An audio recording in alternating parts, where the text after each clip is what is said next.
Bienvenidos a la primera clase de Patrimonio Textil Etnográfico de América. Soy Ximena Elizabeth y hoy vamos a introducirnos en el conocimiento de los textiles etnográficos a lo largo del continente americano. Los objetivos de este curso tienen que ver con el reconocimiento de materiales, técnicas, iconografía de los textiles realizados por comunidades en América. Trataremos de comprender los procesos en los que está inmersa la producción de estos textiles en sus propias comunidades, las demandas del mercado y también las cuestiones históricas, las cuestiones actuales que tienen que ver con cómo estas comunidades se sitúan y cómo producen estos bienes culturales, las circunstancias políticas, económicas que intervienen en la producción de estos textiles y en la vida de estas comunidades, y también comprender la cultura de estos hacedores y su contexto. La idea también es poder valorar la relación con el patrimonio inmaterial. El textil y el patrimonio inmaterial están muy vinculados.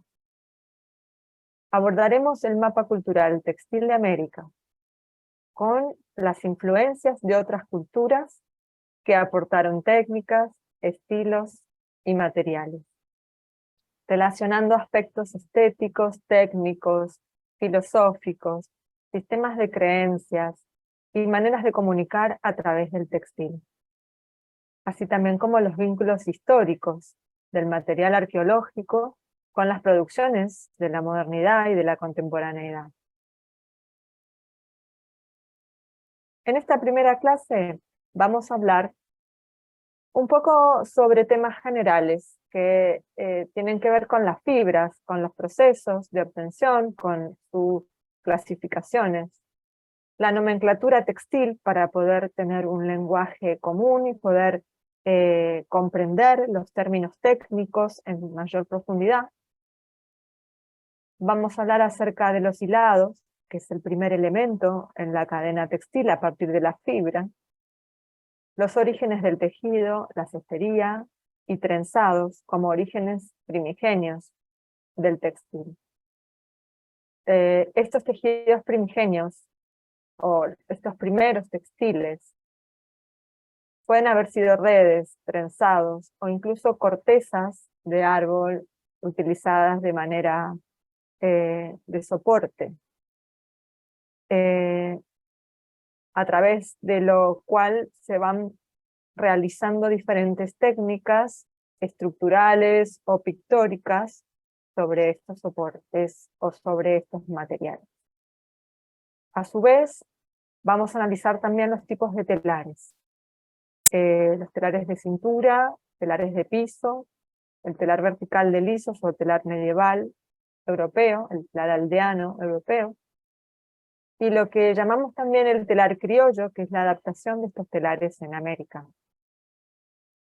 Si vamos analizando estos componentes técnicos y estas herramientas, vamos a llegar a comprender o a poder de alguna forma situarnos y analizar qué influencia tuvieron las rutas comerciales de la antigüedad, ¿no? Cómo estas rutas comerciales entre Oriente, África, Europa y América, a través de, bueno, los comerciantes, los sacerdotes, los funcionarios, se fueron integrando a la sociedad colonial en su momento, y cómo eso también fue moldeando de alguna forma ese patrimonio antiguo de los pueblos nativos, y se fue transformando en lo que más llega hasta nuestros días como estos textiles etnográficos.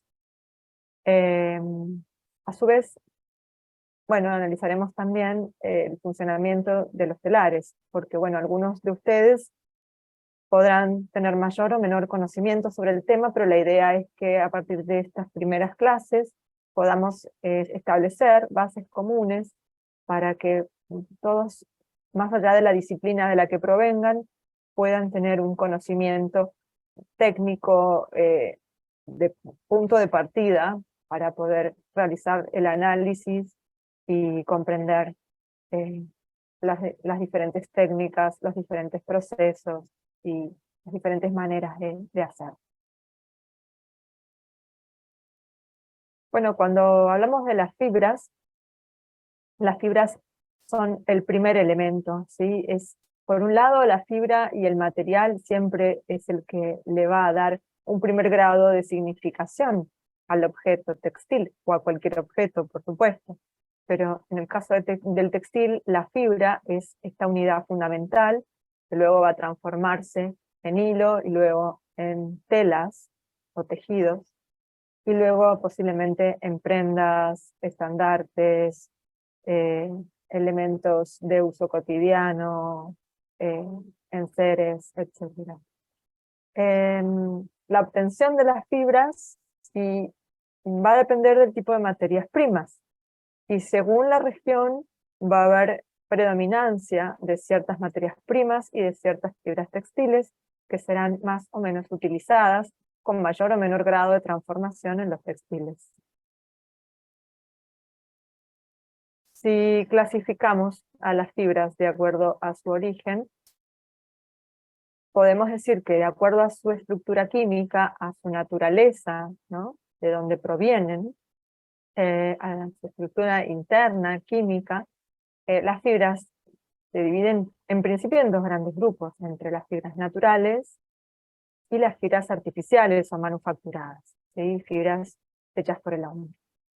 Dentro de las fibras naturales, que son las que más probablemente encontraremos en los textiles etnográficos, y conforme va avanzando el tiempo, empiezan a aparecer las fibras manufacturadas, pero tiene que ver también con las regiones, tiene que ver con el acceso a las materias primas, tiene que ver con lo cultural, con cómo se procesan esas materias primas y qué significan para esa comunidad, y tiene que ver también con lo económico, con la utilización de materiales más digamos, de fácil acceso, de fácil cuidado y de costo menor. Dentro de las fibras animales, dentro de las fibras naturales tenemos las fibras animales, las fibras vegetales y las fibras minerales. Las animales pueden ser, en principio, una de las más utilizadas, la lana. Cuando decimos lana, nos referimos exclusivamente a la oveja, ¿sí?, Ovis aries. La oveja, que puede ser de distintas razas de ovejas. Según la región vamos a encontrar distintas razas de oveja.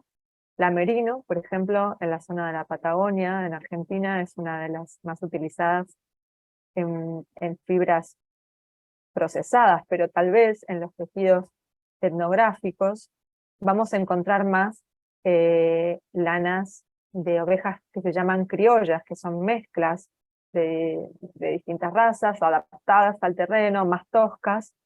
¿Por qué? Porque la merino, si bien es una lana excelente, es más difícil de hilar porque es corta, ¿sí? Se hila muy bien una vez que está procesada, pero procesada industrialmente, ¿no?, lavada, peinada. Entonces, salvo que eso llegue a los productores de alguna manera en la cadena de valor semi-industrial o industrial en las ciudades, normalmente nos vamos a encontrar con lanas de otras razas, ¿sí?, que según la región tendrán distintos componentes. En general, en muchos lugares se las llaman lanas criollas porque, como digo, provienen de majadas o de rebaños, de ovejas criadas por los mismos productores, muchas veces por los mismos artesanos, y bueno, según la característica de cada región, eso puede ir variando. En cuanto a los demás pelos animales, ¿sí?, llamaremos pelos a todo lo demás. Tenemos el grupo de los camélidos, que es un grupo que, sobre todo en la zona andina, en particular en la zona andina, es muy utilizado, altamente difundido en varias regiones, no solamente en la zona andina, pero la zona andina es el epicentro de los camélidos, de las fibras de camélidos. donde encontraremos distintas especies. En este caso, si bien todas tienen un ancestro común, podemos diferenciar 4 especies de camélidos americanos, que son la llama, la alpaca, la vicuña y el guanaco. Según la zona, encontraremos también mayor predominancia de unas o de otras. Bueno, Perú es el principal productor de alpaca y de vicuña. Son las fibras mayor valoradas dentro de este grupo. Sin embargo, hay otros países como Bolivia, Argentina, norte de Chile, sur de Ecuador, que también poseen camélidos, y tal vez la producción no llega a ser tan importante. Bueno, Bolivia también tiene una producción importante. En el caso de Argentina es el primer productor de guanaco, pero el guanaco es una especie que no tiene un valor de mercado, ¿sí? Entonces no está tampoco fomentada el uso de esta fibra. Yo digo, es el primer productor, pero no es que lo produzca, sino que el guanaco es silvestre, como la vicuña, y lo que pasa es que han proliferado mucho. En Bolivia tiene una gran producción de fibra de llama, por ejemplo.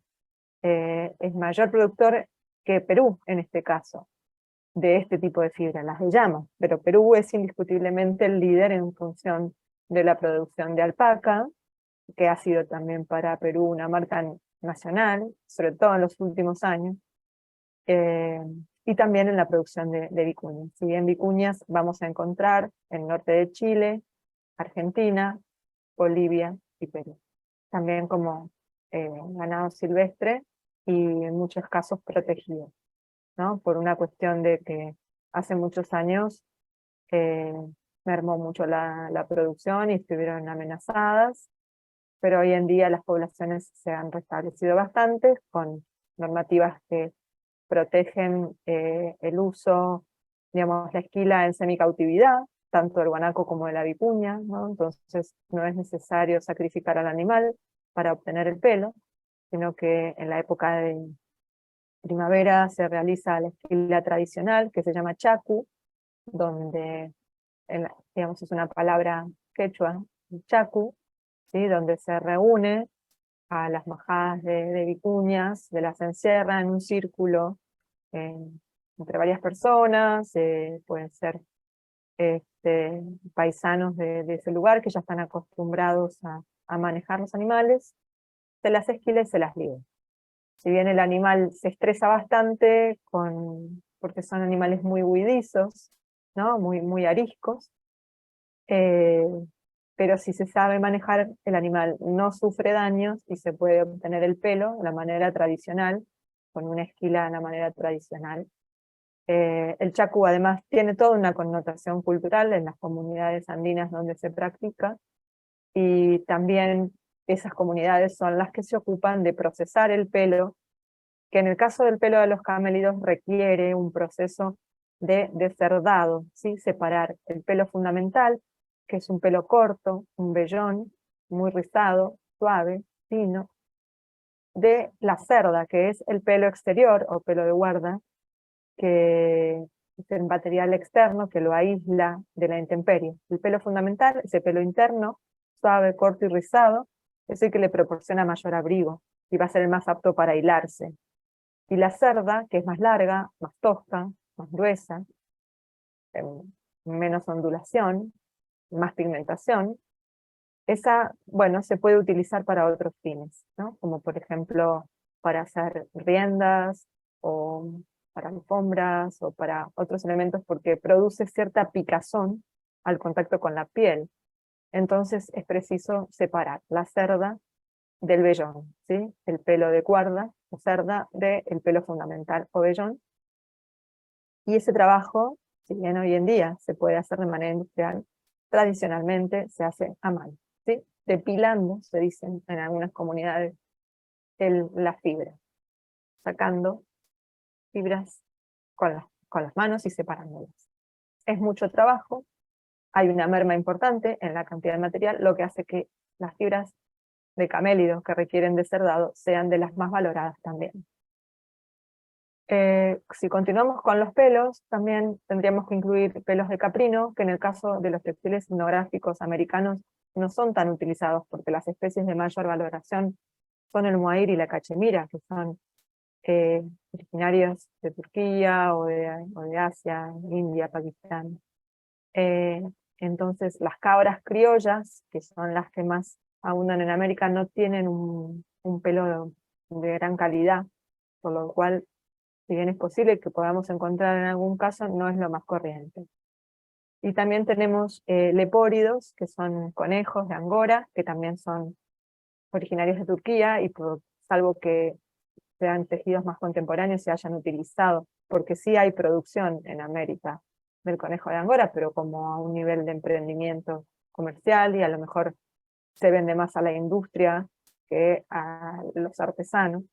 Además es un pelo que tiene poca cohesión y es tal vez un poco más difícil de hilar manualmente o en rueca, sin mezclarlo con otro material. Entonces no es tan frecuente, ¿sí? En el caso de la liebre, se puede utilizar como fieltro, porque es un pelo corto, y se utiliza mucho en sombrerería. En ese caso, la lana de oveja, incluso la merino, y la liebre van a ser las fibras que mayor componentes encontraremos en cuanto a sombrerería, ¿sí? Por ejemplo, esto que estamos viendo acá son a partir del pelo de la liebre, cómo se puede generar un no tejido, un fieltro, para después armar tridimensionalmente un sombrero. Con respecto a otros pelos que podemos encontrar, y no están mencionados a lo mejor en este cuadro, pero son tal vez excepciones o aparecen de manera más infrecuente, existe el pelo de chinchilla, ¿sí? Algunas cerdas de caballo, que sobre todo en Chile se utilizan para un trabajo artesanal muy interesante, con cerda de caballo, con tejidos y formas más tridimensionales. Y bueno, también puede aparecer algún otro pelo que no tengamos clasificado en este momento.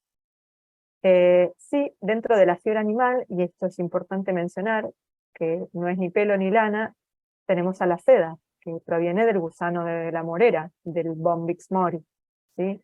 Conocido como seda noble o seda de morera. El Bombyx mori es una seda que se cría, no es silvestre. Pero sí tenemos también una gran cantidad de sedas silvestres, sobre todo hay una seda originaria de América, que es la seda Rothschildia, ¿sí? La seda Tusá, que proviene del roble, o la seda Fagara, que es de origen africano, no son comunes en nuestros tejidos, pero sí la seda de Rothschildia, o como llaman las hilanderas y las tejedoras de las comunidades donde se la puede obtener, en el noroeste de Argentina, puntualmente, en una región de la precordillera, en la provincia de Catamarca, le llaman la seda del monte, o la seda de Puruche, o el coyuyo. En la bibliografía que les voy a dejar, voy a incluir también algún material sobre esto, porque no es una especie que esté difundida actualmente en otras regiones. Si bien hay registros de que, tanto arqueológicamente como en tejidos etnográficos muy antiguos, se la pudo encontrar en otras zonas. Bien, vamos a a las fibras vegetales, entre las que vamos a clasificar de acuerdo a su procedencia en la planta, ¿sí? Según procedan de la semilla, de las hojas o del tallo. Las que provienen de la semilla son el algodón, el coco y el capoc. El capoc es de Centroamérica, ¿sí? Es la fibra de la ceiba, no tiene una producción muy amplia. El coco, bueno, todos deben haber tenido la experiencia de poder ver en la fibra del coco en el fruto. Sí, es una fibra corta que se utiliza más bien para cosas rústicas, no para hilar. Y el algodón, que en este caso es la más difundida, sobre todo los algodones americanos y después los algodones introducidos, ¿sí? Pero sobre todo en Perú, en Guatemala, vamos a encontrar una utilización muy amplia de los algodones nativos. Las fibras que provienen del tallo, que son el lino, el cáñamo, el yute y el rami. Como vemos, algunas especies no son originarias de América, y si bien se pueden encontrar porque hay producción actual o porque hayan llegado, no son las más frecuentes. Las fibras que provienen de las hojas, y aquí vamos a encontrar según las regiones muchas variedades más de las que están consignadas en el cuadro. Por ejemplo, el sisal, que proviene de México, el abacá o manila, ¿sí?, que proviene de Filipinas, el maguey, el formio, el esparto, la yuca, las bromelias. En la zona del Chaco, en la zona selvática del Gran Chaco, vamos a encontrar una gran predominancia de fibras de hojas, sobre todo provenientes de bromelias, ¿sí?, como el caraguatá, que luego vamos a ir estudiando y analizando. Bueno, las fibras minerales no intervienen en los textiles etnográficos, por lo cual nada más están mencionadas para saber de su existencia, pero no los encontraremos. Y en cuanto a las fibras artificiales o manufacturadas, podemos tener fibras regeneradas, que son las fibras que provienen de un material natural que luego a través de un proceso productivo, a través de cambios químicos, físicos, nos permiten obtener de una materia prima natural una fibra regenerada, ¿sí?, vuelta a hacer, a partir sobre todo de las fibras celulósicas, ¿sí?, como los restos del algodón que no se pueden hilar, como la pulpa de la madera, que nos dan una gran variedad de fibras de origen celulósico. Tal vez la más conocida sean los rayones, ¿sí?, el rayón viscosa regular, el rayón acetato, el modal o rayón de alto módulo de humedad, biocel, tencel, fibra de bambú, etc.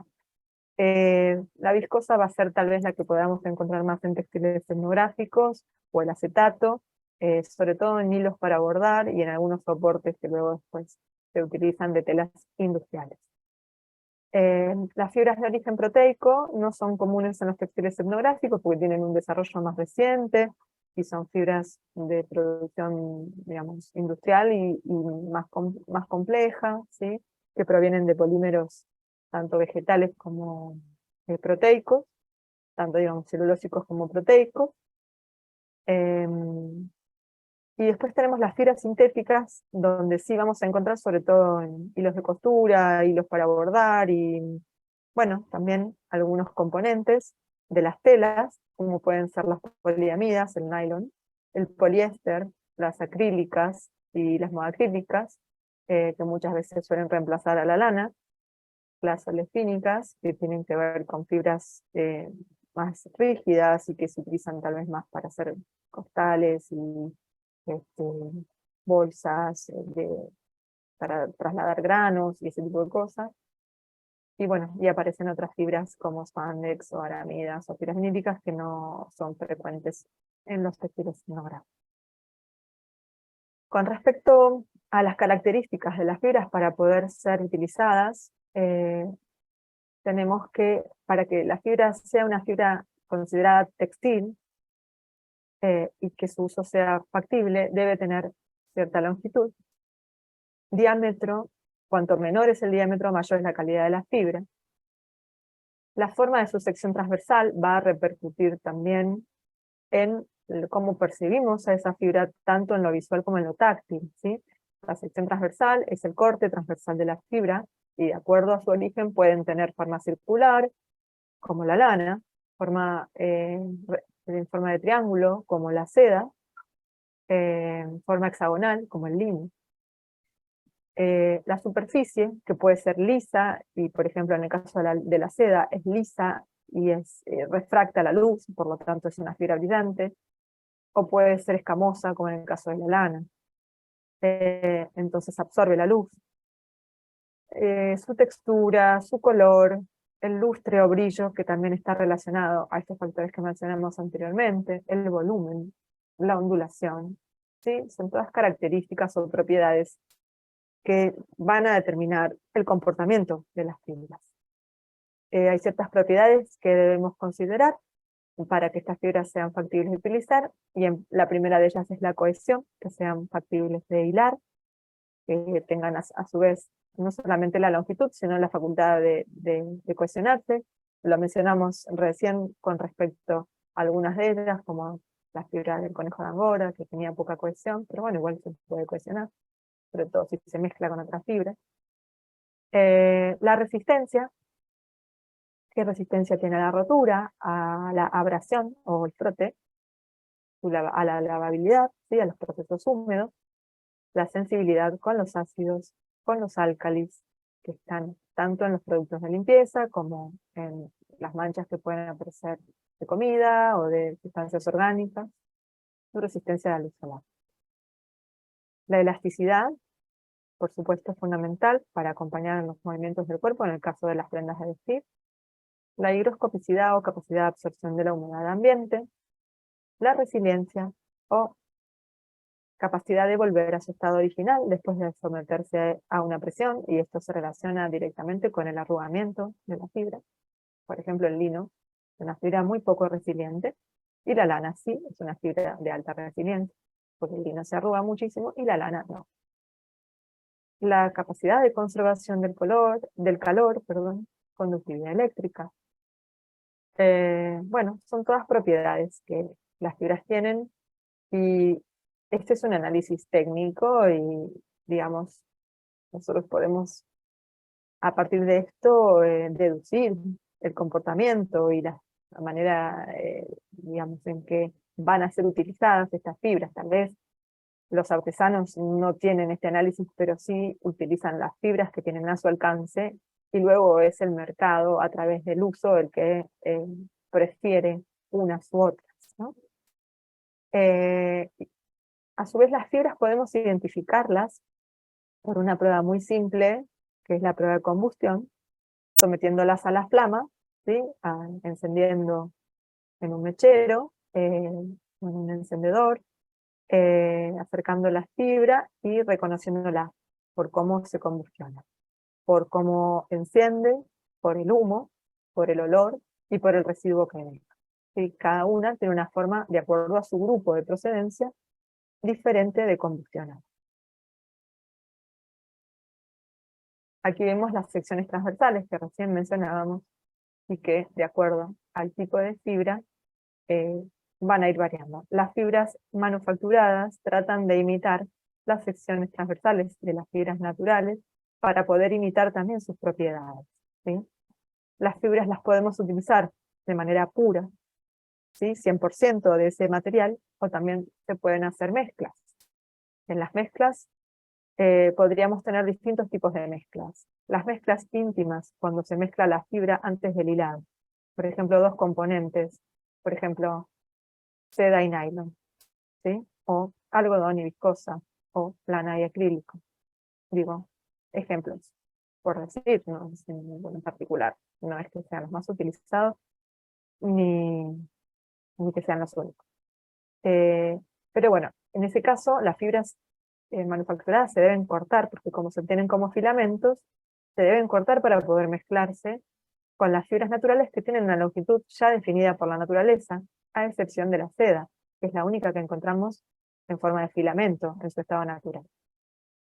La seda también podríamos tenerla incluso al 100% como filamento, lo cual va a hacer que sea más brillante y más suave, va a ser la más costosa, porque de un capullo de seda podemos obtener casi 600 metros de filamento, entre 200 y 600 metros de filamento, pero claro, siempre si se corta va a haber merma, y esa merma, incluso los capullos que no se preservan completos, enteros, porque no nació el animal y se murió antes de que alcance su tamaño normal, o porque la mariposa nació y rompió el capullo, esos también se pueden utilizar, ablandando la sericina que la mantiene rígido, y después cardando, ¿sí? Con la carda, con púas, se abren los capullos y se utiliza como una fibra cortada. La mayoría de las sedas silvestres se utilizan como fibra cortada, ¿sí? Como seda cardada, porque están tan impregnadas de sericina, es tan fuerte que es muy difícil a veces de devanar. Pero en el caso de la seda rothschildia que yo mencioné anteriormente, sí se la devana, ¿sí? Es una de las pocas sedas silvestres que se devana. Bueno, pero estábamos hablando en cuanto a las mezclas. Y otra forma de mezclar podría ser mezclando en el hilado, ¿sí? Poniendo un cabo de un material y un cabo de otro material, o mezclando en el tejido, ¿sí? Un elemento de un material y otro elemento de otro.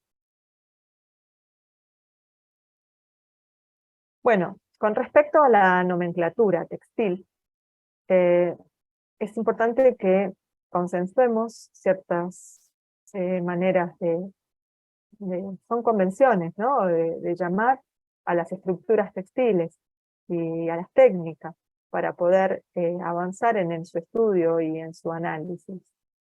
Hasta la fecha no se ha logrado un corpus que proporcione un lenguaje común para los hispanohablantes, que se dedique a lo que es la conservación y la clasificación de los textiles, tanto etnográficos como arqueológicos.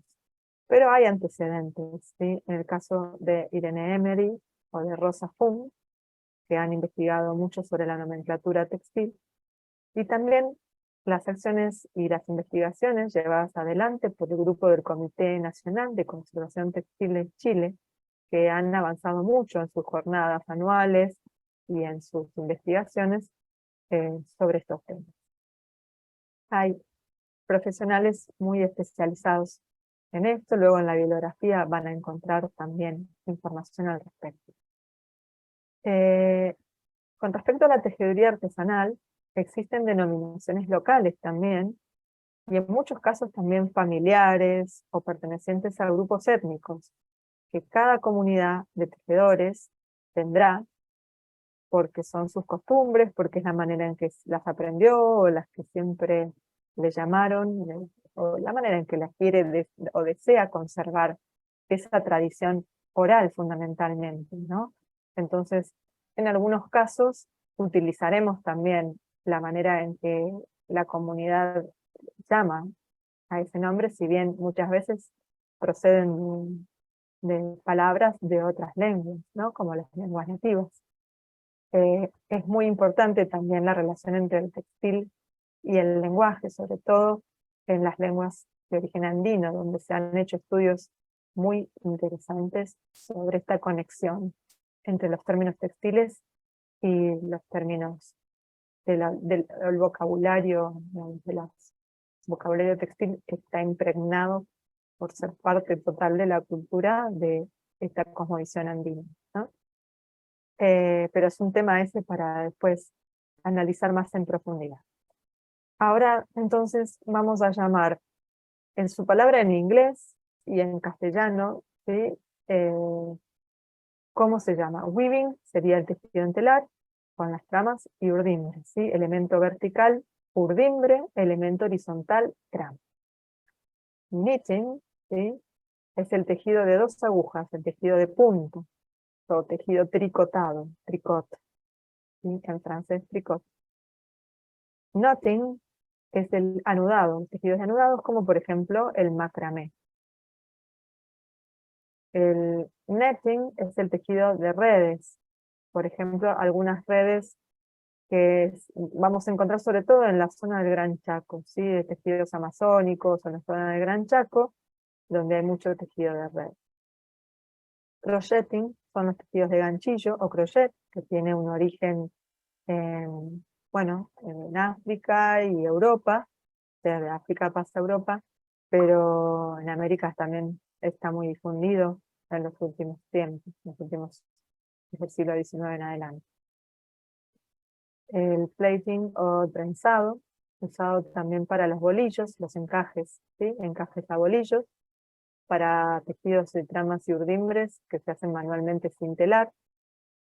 Emery lo usa para definir también los trenzados en los que cada elemento interactúa con su adyacente, pero con trayectoria más o menos longitudinal. Braiding o trenzado cuando cada elemento se desplaza en diagonal, sería el trenzado convencional, ¿sí?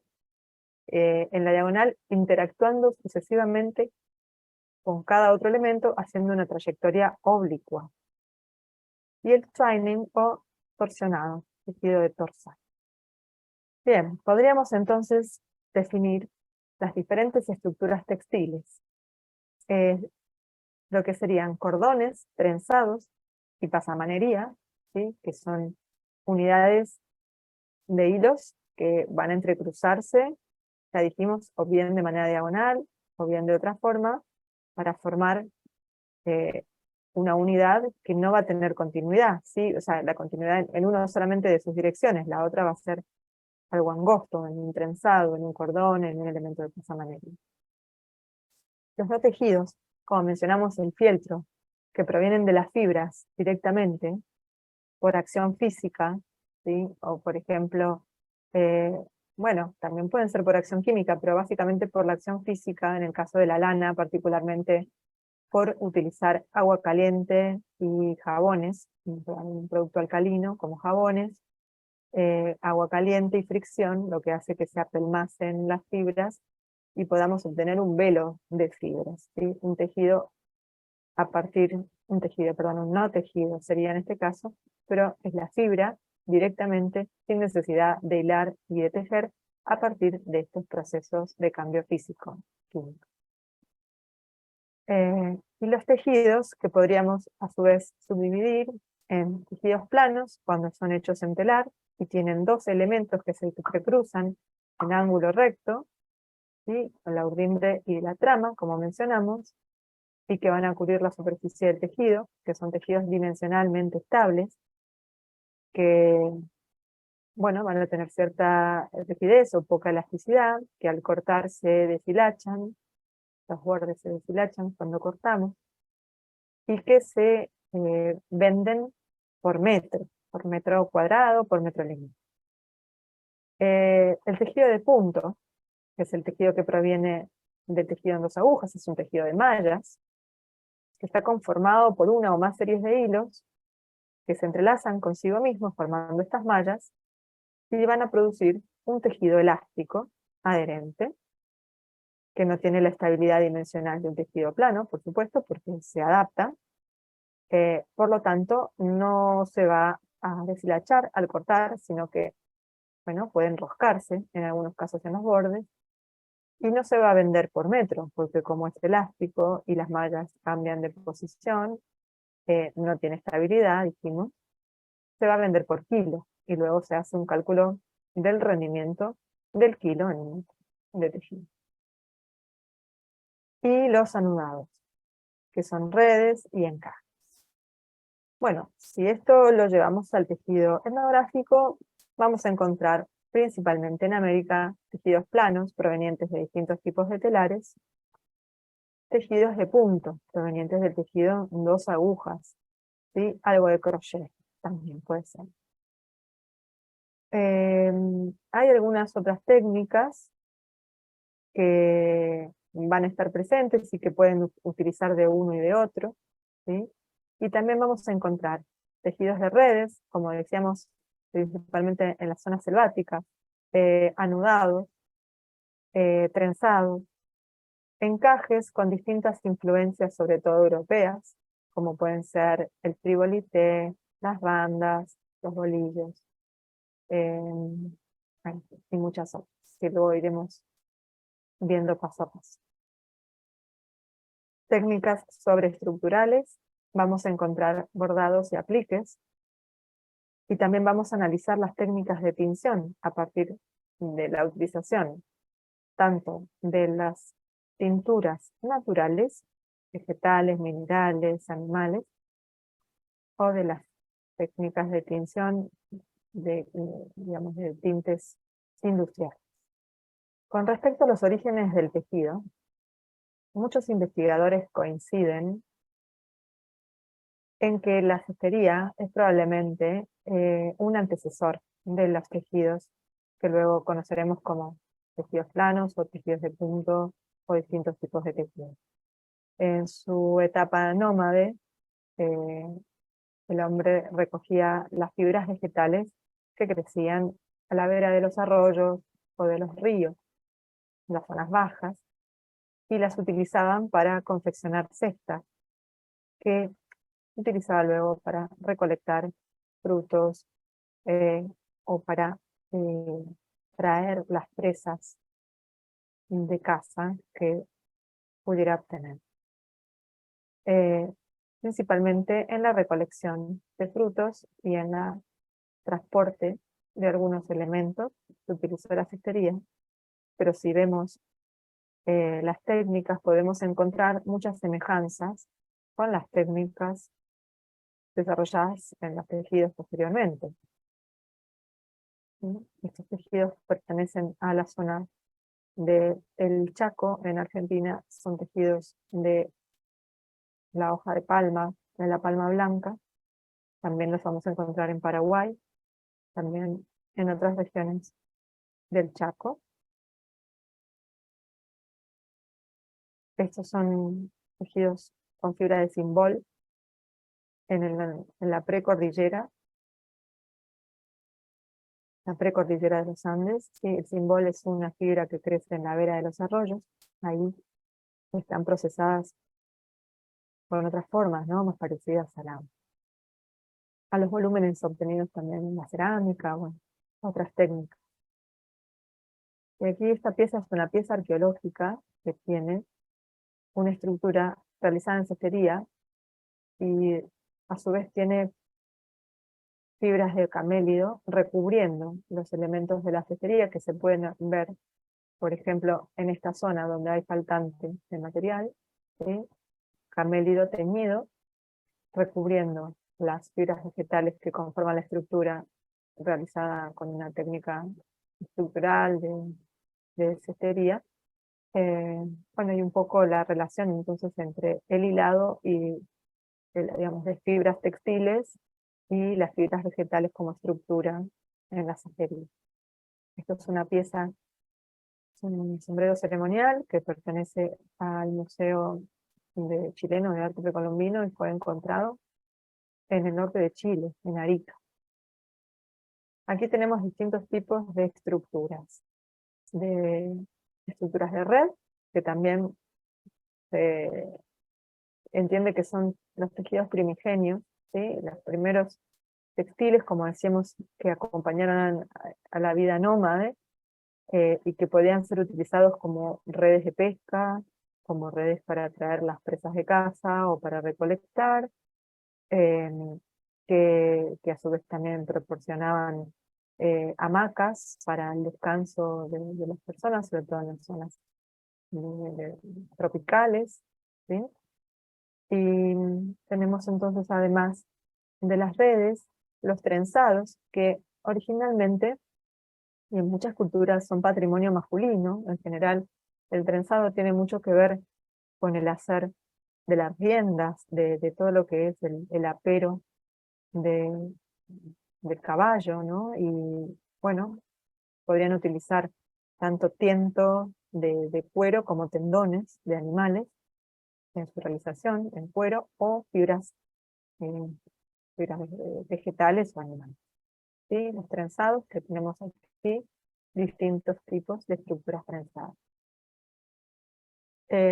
A la derecha, lo que estamos viendo desplegado es la realización de un traje de cacería de la zona del Gran Chaco, en una experiencia que tuve con un grupo de una comunidad COM en el norte, en la zona del Chaco, en Argentina, cerca del río Bermejito. Ellos comentaban que habían visto a sus ancestros utilizar este traje, que es una ilustración hecha por indígenas del Chaco alrededor de los años 40 del siglo XX, recopilada por dos antropólogos eh, que eran matrimonio entre ellos, ¿sí? María Delia Millán de Palavecino y su marido Palavecino, Enrique Palavecino, que bueno, ellos se dedicaron a trabajar con estas comunidades. María Delia es una de las pioneras en el estudio del textil etnográfico en Sudamérica. Eh, Aquí lo que vemos entonces es un traje de red cubierto por hojas o por plumas, que ellos llamaban en su idioma, como los informantes me, me dijeron que le llamaban pollic en lengua com, que era justamente el traje de camuflaje, ¿sí? Para poder ir a cazar el ñandú, el avestruz, bueno, según la zona es la denominación, el choique en el sur, el ñandú, avestruz no es la especie, pero bueno, ellos se camuflaban entre el follaje y llevaban ese sombrero que tiene aquí arriba, que lo hacían con una calabaza, y la red, como está mostrando acá la ilustración, con un soporte de red y las fibras vegetales, o las hojas o las plumas, dando el aspecto de ser también parte del follaje. En la versión de plumas lo que hacían era, que lo vamos a ver acá, ahí vemos la estructura de red, eso es un tocado de plumas. Esta pieza pertenece a una colección particular del artista Nicolás Garza-Uriburu. Esto ellos lo utilizaban y se camuflaban con ese traje, imitando el sonido de la hembra, para atraer al macho, y ahí lo cazaban. Eso es lo que los informantes de las comunidades COM me contaban. Acá vemos la fibra del caraguatá, como decíamos, fibras de hoja, ¿sí? Hiladas, torcidas, teñidas, para formar este tejido de red. Como decíamos, los tejidos de redes, sobre todo en las zonas selváticas, son considerados antecesores y son los tejidos más difundidos en esta zona, ¿sí? La fibra del caraguatá se obtiene, como decíamos, de una bromelia, de la hoja de una bromelia, que se raspa, se le saca la parte carnosa, la parte, digamos, de la celulosa más, la pulpa, y se pone a secar. Acá vemos a la derecha una bolsa hecha en Caraguatá, en la zona del Chaco, en diseño actual, podríamos decir, la bolsa de las compras. Y a la izquierda es un tejido arqueológico, hecho con fibra vegetal, en técnica de red, pero encontrado en la costa sur del Perú.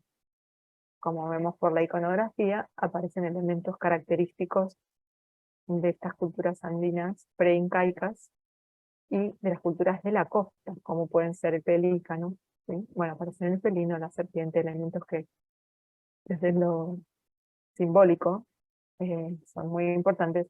Pero aquí, más que el análisis simbólico, lo que vemos es que había una gran conexión entre las culturas selváticas y las culturas andinas y de la costa, donde no solamente se intercambiaban mercancías, materiales, ¿sí? Y materias primas, sino que también se intercambiaban técnicas, porque las técnicas de red, de acuerdo a lo que los investigadores especializados dicen, surgen en la zona selvática, amazónica o Chaco. Aquí vemos la fibra del caraguatá sin procesar, a la izquierda, ¿sí? Están estas fibras en su estado y en su color natural, ¿sí? Ya secas, sin hilar, solamente están procesadas, separadas, y aquí vemos en proceso una bolsa tejida en técnica de red. Para poder darle torsión al hilo, las mujeres lo que hacen en esta zona, sobre todo son las artesanas wichí y las com, las que procesan este tipo de material de esta manera, es en el muslo, en las piernas, en el muslo, se ponen un poco de ceniza, y con la misma mano, la palma de la mano, le dan torsión a la fibra sobre el muslo. Por eso ponen ceniza, para no rasparse y para que deslice un poco más la fibra, ¿sí? Entonces de esa forma le dan torsión. Esta señora aquí está haciendo la retorsión del hilo, ¿sí? Está agregando un cabo más y está torciendo dos cabos juntos. Ahora vamos a ir a hablar sobre los hilados también y la forma de construcción. Bueno, esta imagen la pongo siempre porque corresponde a la vivienda de este mismo lugar, o sea, en el impenetrable chaqueño, en el norte de Argentina, donde estuve trabajando, y ese es un paraje donde esta señora vivía con sus hijas mujeres y los nietos y los animales, al cuidado de los nietos y de los animales, porque los hombres normalmente se van a trabajar como trabajadores golondrina a las cosechas y pasan mucho tiempo fuera. Y son las mujeres las que quedan a cargo de la casa, de los animales en ese lugar, y son ellas las que hilan, las que tejen y las que hacen en general casi todos los trabajos, tanto de tejido como de cerámica. Y esto era parte de la construcción de un muro de este complejo de casitas. Complejo, digo, eran 3 casitas, 4 casitas en el monte, y es un muro de barro y paja que le da forma a, a esta, a esta vivienda precaria. A mí me parecía interesante porque si nos remontamos al origen de la palabra textil, según Gracia Cutuli, que es una investigadora y artista textil eh, muy conocida, muy reconocida, la palabra textil proviene de, o texere, ¿sí? De tejer, ¿sí? Proviene del vocablo tex, que significa muro en latín, muro de paja y barro. ¿Por qué? Porque teníamos bajo esa denominación la actividad de construir tanto tejidos como de construir, edificar, etc. Bueno, aquí tenemos la corteza de una palmera, esto es de la Amazonía brasileña. Es una fibra de una palmera que está utilizada como no tejido, como soporte de esta pintura, ¿sí? Está pintado con tintes naturales. Acá también encontramos cortezas en papel, no es un elemento textil, pero sí lo mencionamos porque son fibras de papel amate de México, que también proviene de una corteza, y en este caso se utilizaron como un método de adivinación. ¿Sí? Es interesante como, bueno, algunos chamanes o curanderos pueden adivinar el estado de salud o el problema que tiene una persona sobre estas hojas de papel amate, recortando figuras e interpretándolas. La relación entre la magia o las actividades místicas, esotéricas y los textiles está siempre presente. En el hilado lo vamos a encontrar también. Por lo general, el hilado manual es una facultad de las mujeres, y en muchos casos se lo hacía a escondidas. Se hilaba de noche, fuera de la vista de los hombres o del resto de la comunidad, porque era una actividad que vinculaba mucho con lo sagrado, ¿no? Y había toda una cuestión, mm, podríamos decir, compleja de conexión cósmica en el hilado. Según para qué lado se torciera el hilado, iba a ser el resultado de lo que se iba a obtener como tejido, o lo que la prenda tejida iba a influenciar sobre la persona que la utilizara. También las épocas, o si tenía que ver con la época de reproducción del animal, eh, iba a tener que ver con el hilado, si se torcía en dirección de las agujas del reloj, que es en dirección S, o en sentido contrario a las agujas del reloj, en dirección Z.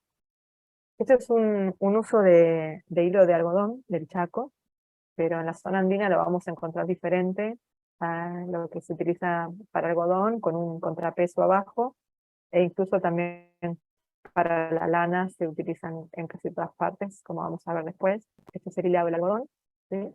Una persona con hilando el algodón y sentada, porque el algodón se corta, entonces hay que hilar sentada, ahí desde la fibra, directamente con sus dedos, dándole la torsión. Y este es el uso utilizado para lana en la zona andina cordillerana, el de la izquierda, y la rueca, que es una invención europea que llega con los europeos y se adopta porque es más rápido el hilado, ¿sí? De todas maneras, la hilandera sigue utilizando sus manos, ¿sí? Para darle la torsión con sus dedos, pero a través de un pedal, el torno o la rueca facilita la rapidez y la tensión del hilado para que quede de una forma tal vez más pareja y más rápida. El uso giraba sobre este contrapeso que se llama tortero. En quechua al uso le llaman pushka y al tortero le llaman muyuna. Eso lo vamos a encontrar todavía en el lenguaje textil de las hilanderas y tejedoras hasta la actualidad, en la zona médica. En cuanto a los hilos, vamos a hablar sobre lo técnico del hilado y tiene que ver con qué es la torsión. Y la torsión es la forma en que le damos vuelta a los hilos alrededor de un eje para conferirles resistencia, ¿sí? La torsión se va a medir en vueltas por centímetros. A mayor torsión voy a obtener mayor resistencia. Y se puede realizar, como decíamos, en dos direcciones. En la dirección S, que es la dirección de las agujas del reloj, o en dirección Z, en el sentido contrario de las agujas del reloj. ¿Sí? Esos son los dos tipos de torsión. El grado de torsión se indica también por el ángulo que forma cada vuelta de un cabo con respecto a la vertical. Si nosotros desarmamos los hilados, vamos a poder encontrar la forma en que fue torcido, ¿sí? Y también el grado de torsión. Muchas veces los hilados combinan diferentes tipos de torsiones en S o en Z, ¿sí? Para generar contrapesos de fuerza entre unos y otros. En el caso de aquí arriba, estamos viendo un hilo compuesto que tiene, como vemos, un cabo ya formado por 4 cabos, ¿sí? Tenemos 2 de origen en cada uno de estos que luego conforman la totalidad. Y acá podríamos tener en este esquema, ¿sí? ¿Cómo serían? Los 2Z, ¿sí? 2S, 2S, terminan en X. Bien. Es decir, podemos tener hilos de muchos componentes con diferentes torsiones. No es lo más común en los tejidos etnográficos tener tanta combinatoria de torsiones, pero lo explicamos para que en caso de que aparezca se pueda hacer un análisis de por qué. Normalmente los tejidos industriales sí, ya tienen un cálculo que hace un ingeniero con respecto a las fuerzas y el tipo de torsión, cómo se combina y tal. En los tejidos etnográficos tiene más que ver con una cuestión cultural, según el acontecimiento, según para cuál sea la finalidad del tejido, que es el tipo de torsión que se va a hacer. Por ejemplo, decíamos, en la época de reproducción del ganado, se tuerce el hilo yoque, que es un hilo que se tuerce en torsión Z, ¿sí? Y que tiene toda una connotación mágica también. Y cuando se hace la ofrenda a la Pachamama, ¿sí? En el mes de agosto, que se hace el pozo y se le da de comer a la Madre Tierra, se arman estas carpachadas que se llaman, donde la gente se reúne y se le da comida, bebida, eh, tabaco, lo que se le quiera ofrendar. A las personas que participan del ritual se les pone en la muñeca un hilito de lana torcido en Z, el hilo yoque, que sirve para proteger a la persona y darle, digamos, que se cumplan esos deseos que le pide a la tierra durante este año. Por eso digo, siempre está muy ligado a lo mágico, a lo ritual, a esta cosmovisión, sobre todo en la zona andina, ¿sí? El textil y el, la acción ritual, las creencias, etc. Bien, aquí encontramos cordones realizados por hilado, ¿sí? Con distintos tipos de de torsiones y bueno, vamos a encontrar cordones confeccionados con técnicas en hilados arqueológicos, por ejemplo en Nazca tardío, que aparecen flecos realizados que se podría denominar hilado de tramos en cadena. Estos serían tejidos arqueológicos, pero todo esto luego se va también llevando al tejido etnográfico, entonces puede que encontremos también, en algunos casos, por ejemplo, en las terminaciones de ponchos, algún tipo de estos cordones formando flecos, ¿sí?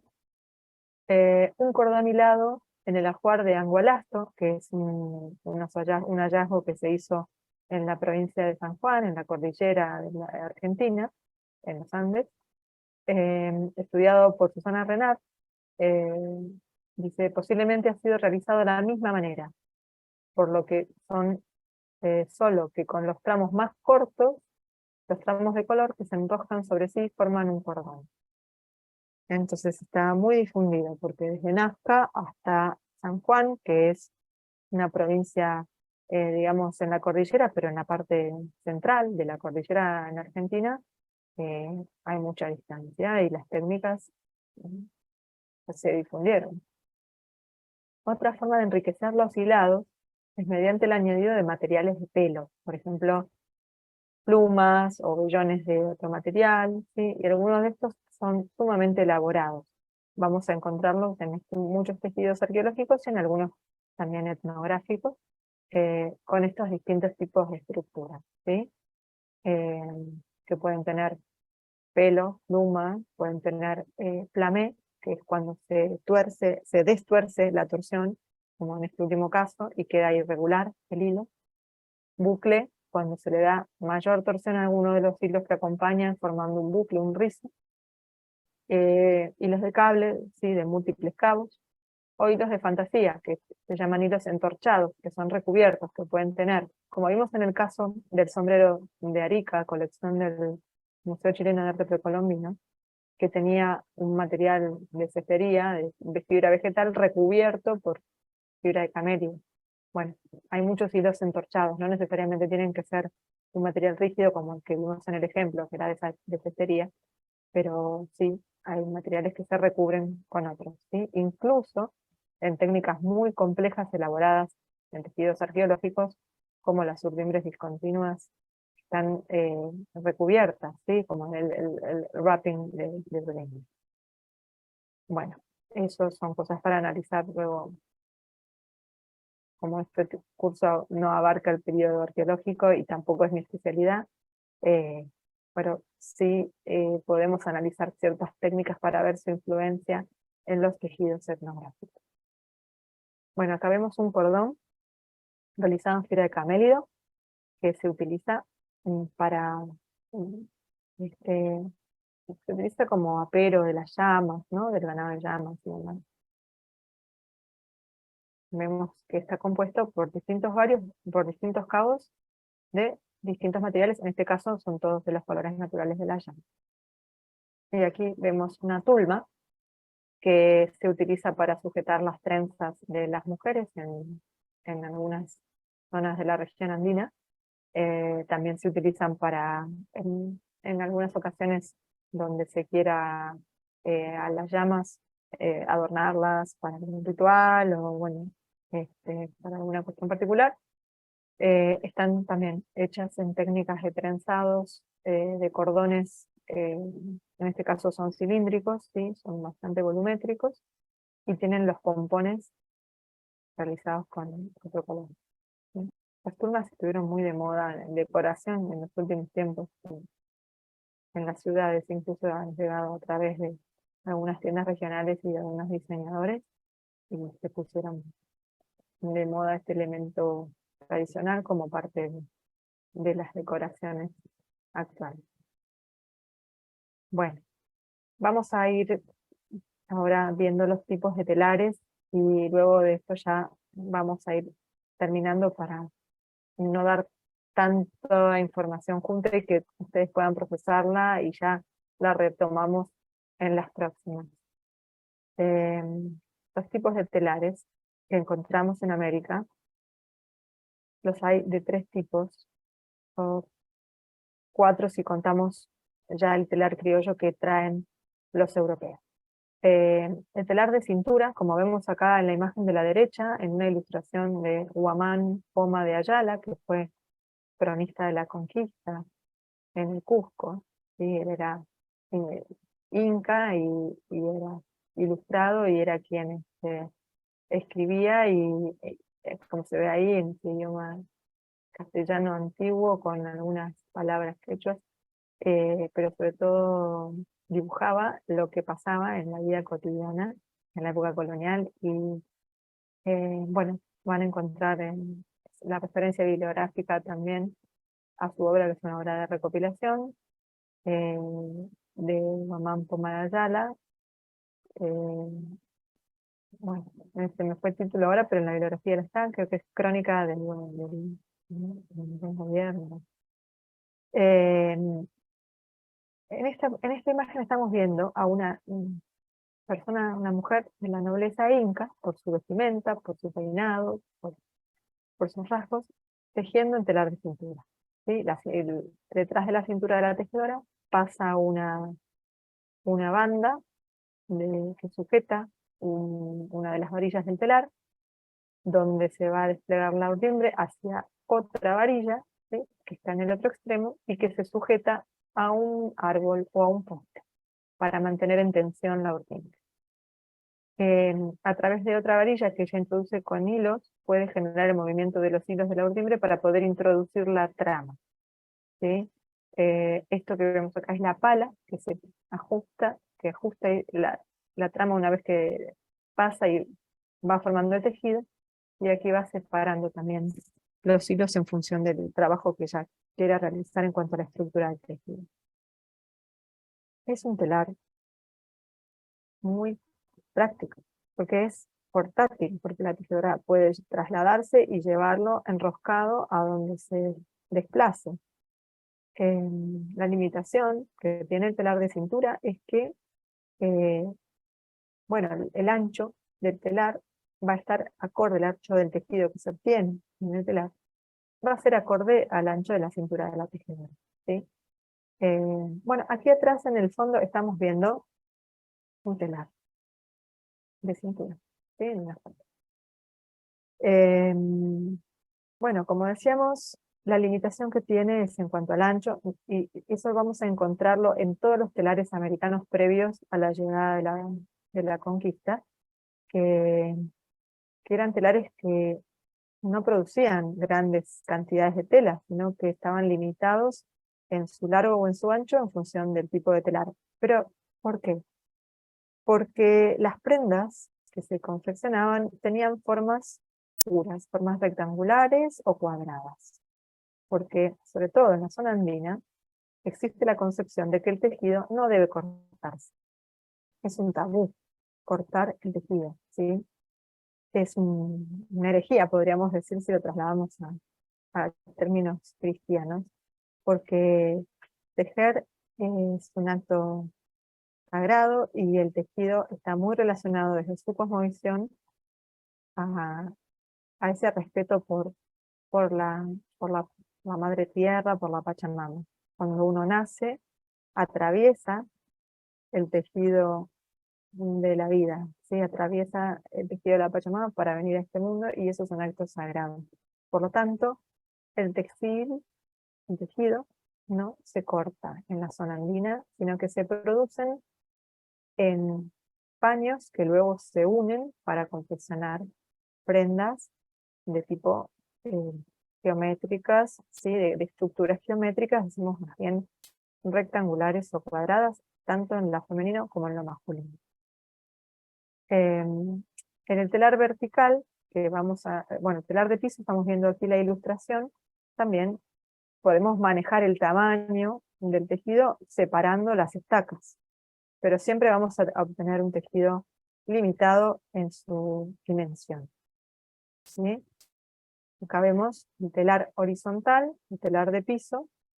Estas son imágenes de Bolivia, ¿sí? Es ya muy poco la difusión del telar horizontal, porque es muy trabajoso. Yo tomé contacto con tejedores que lo utilizaban pero más que nada para su uso personal, no para comercializar, porque es muy complejo y es un proceso muy lento. Por ejemplo, para hacer frazadas, ¿sí? Y la que vemos es una frazada hecha en tres partes, están unidas los tres paños para formar una frazada grande. El telar de cintura, esto es en Guatemala, con una pala de madera, la tejedora está tejiendo algodón, y la imagen que vemos a la derecha es un tejido obtenido en lana, en telar de cintura, de las mujeres mayas del sur de México, en Chiapas, en la zona de Chiapas. Este es el telar vertical, que también está muy difundido, porque esto es en la Patagonia, Argentina, ¿sí? Es en Chubut, Argentina, eh, pero también lo vamos a encontrar, por supuesto, en Chile, en todo lo que es el tejido de influencia mapuche, que es realizado en telar vertical, pero también vamos a encontrar la difusión del telar vertical en la zona del Chaco, en el tejido wichí, en el tejido com, y en otras regiones, más al norte, en Bolivia, ¿sí? En Paraguay, bueno, pero es un telar muy simple, el telar vertical, y su dimensión será la dimensión que pueda tener dentro del rancho, dentro de la casa, dentro del espacio donde esté la tejedora, y en muchos casos incluso el telar permanece fuera de la casa para poder tener dimensiones mayores. La característica que tiene es que la urdimbre es envolvente en este tipo de telar, entonces vamos a tener un doble juego de urdimbres que nos puede dar, por ejemplo, el juego visual del contraste fondo y figura en positivo y negativo, en uno del otro, ¿sí? Como estamos viendo aquí, la figura que es negra y el fondo blanco, del otro lado será la inversa, ¿sí? La figura blanca y el fondo negro. Pero bueno, al llegar eh, los, la colonia, ¿no? Y los españoles traen, y los portugueses, supongo que también, pero cuando se arman los primeros obrajes, que son los jesuitas y los salesianos, pero sobre todo los jesuitas, que se ocupan de los primeros obrajes, eh, donde los indios trabajaban para tejer telas que iban a ser utilizadas por los colonos, introducen el telar aldeano europeo. ¿Por qué? Como dijimos, los telares americanos tenían esa limitación de tamaño, que para poder generar grandes metros de tela que iban a ser después cortadas y confeccionadas, cosa que en América no existía esa concepción, pero para proveer a los colonos de prendas de vestir, no podían traer la ropa desde Europa en barco, necesitaban producción local, pero los telares americanos no eran eficientes para estos volúmenes de producción que pensaban los que dirigían los obrajes. Entonces traen telares aldeanos europeos que introducen, por un lado, el sistema de pedales para hacer el cambio de posición de hilos y acelerar el proceso de inserción de trama, y por otro lado, los enjulios o plegadores, que son estos cilindros que vemos acá, que permiten disponer un largo determinado, con, digamos, la intención que tenga el tejedor, de urdimbre, que luego se va a ir desenroscando para ir enroscándose como tejido del otro lado. Esto va a permitir hacer muchos metros corridos de tela, una pieza de tela de 100 metros, 200 metros, lo que se quiera, bueno, lo que se pueda, también en función del material y de los telares que como estén armados, pero bueno, eso proporcionaba, digamos, ya piezas de tela continuas que podían cortarse para confeccionarse, para dar forma a sisas, cuellos, mangas, ¿sí? Otro sistema de confección totalmente diferente que se tenía en América. Lo que vemos aquí abajo también es la rueca, torno o molino para hilar. Estos son los telares que llamamos criollos, que son los telares europeos adaptados a lo que encontraron disponible en América.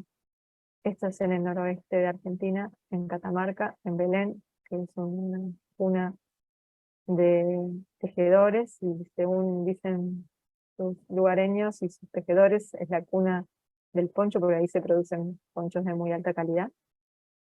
Son telares criollos, ellos se consideran tejedores criollos, tienen una raíz indígena, pero tienen un componente también eh, español o del colono que pobló la zona, eh, importante, y el telar es el telar adaptado al patio de la casa, de tierra, donde nunca llueve, con el sistema de enjulios plegadores, como vemos aquí en este que está dentro de la casa, el enjulio que va plegando el tejido, y del otro lado está el enjulio que va desenroscando la urdimbre.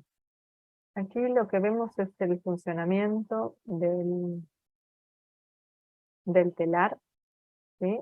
En sus partes, y el funcionamiento de un telar ya armado como para estar dentro de un espacio, ¿sí? Un telar de lisos. Los lisos o cuadros son estos marcos que sujetan a estas varillitas de metal que tienen un ojal, que son las mallas, por donde se van a enhebrar los hilos de la urdimbre para tener ascenso o descenso, ya según el tejedor lo requiera, pisando los pedales, cuál de los dos va a estar en ascenso y cuál va a estar en posición de descanso. Acá vemos un esquema del liso con sus mallas, ¿sí? De alambre, con un ojal en el centro, por donde se enhebran todos los hilos del urdimbre, que van a tener la misma evolución. ¿Qué quiero decir con esto? Que si para tejer un tejido básico que llamamos tejido de tafetán, donde tenemos un hilo que va hacia arriba y un hilo que va hacia abajo, y luego se entrecruzan, ¿sí? Un hilo de la urdimbre arriba, un hilo de la urdimbre abajo, y luego cambian de posición para dar paso a la trama de manera contraria, lo que hacemos es tener en un liso o cuadro los hilos pares, y en el otro los hilos impares. ¿Para qué? De manera que al accionar el pedal, suben todos juntos, hacen la misma evolución.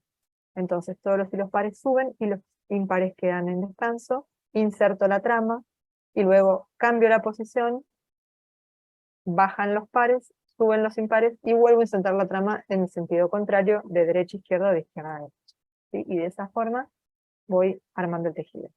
Luego yo les voy a pasar un video para que vean el funcionamiento del telar criollo, ¿sí? Donde se ve claramente la inserción de la trama con un ovillo, porque en los telares europeos se usaban lanzaderas de madera, pero en los telares criollos es más rudimentario, y simplemente se hace rodar una bolita de lana, un ovillo, bien compactado, y vamos a ver el funcionamiento de los pedales y de los lisos, ¿sí? Así que ese video lo vamos a ver ahora.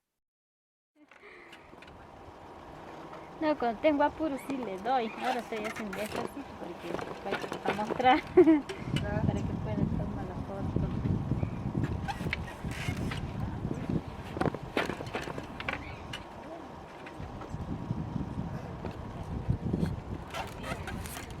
Ahí te estoy haciendo un video.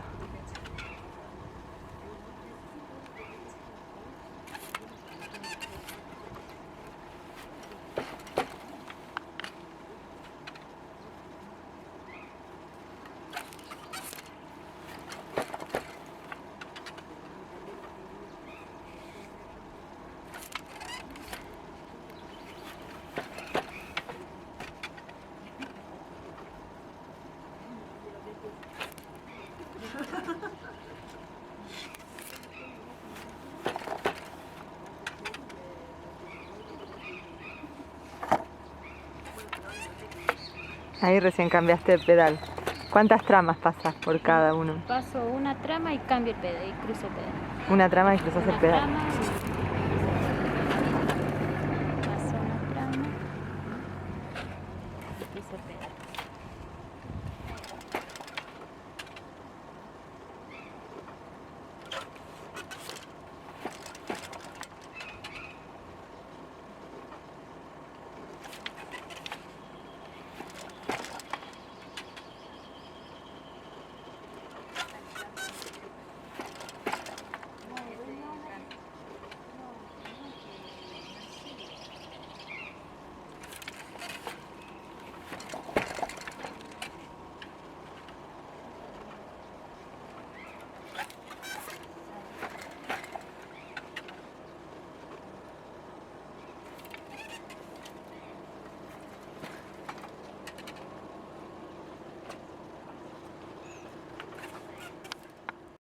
Bueno, para terminar, entonces, lo que estamos viendo es los telares criollos, o telar aldeano europeo, porque aquí en esta imagen el funcionamiento es exactamente igual que el de un telar medieval europeo, donde tenemos un telar que puede tener 2 lisos o 4 lisos, que se alternan. Lo más común son de 2 a 4 lisos, aunque técnicamente se podrían tener hasta 8 lisos. No es frecuente en los telares manuales, eso tiene más en relación a los telares industriales, pero en los telares a pedal lo que solemos tener es telares de 2 cuadros o 2 lisos o de 4, para tener 2 o 4 pedales. Estamos viendo aquí, en un caso tenemos los lisos conformados por el marco de madera y las mallas de alambre, como es el caso de arriba a la izquierda, donde se ve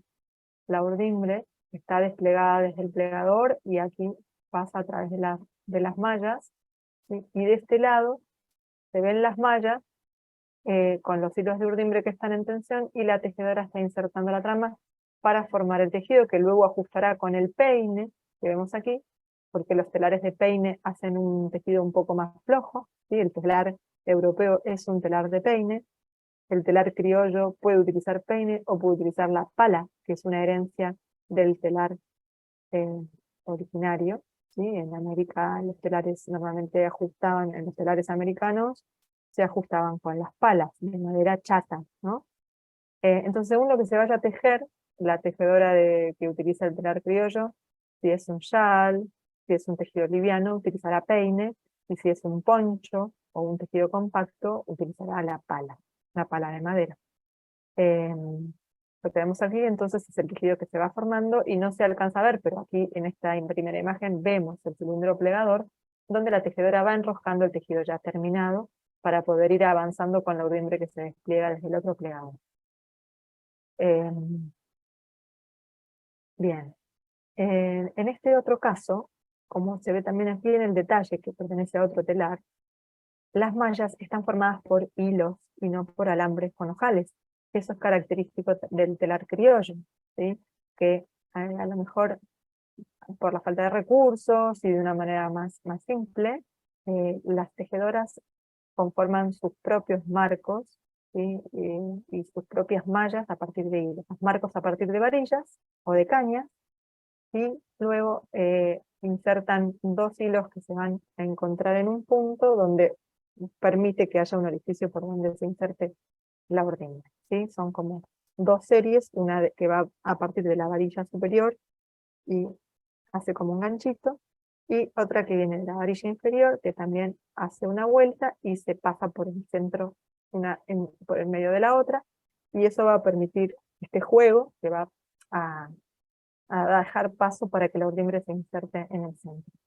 Em, los, la elaboración de estas herramientas de tejido también es parte de la labor de la tejedora, y muchas veces estas herramientas, como eh, los lisos, los juegos de lisos, las palas, e incluso los peines, se heredan, ¿sí? Los heredan de madres a hijas, de abuelas a nietas, y los conservan como un elemento de gran valor para ellos. Así que, bueno, esta es la forma en la que elaboran los tejidos del telar criollo, que es actualmente tal vez uno de los más difundidos, ¿sí?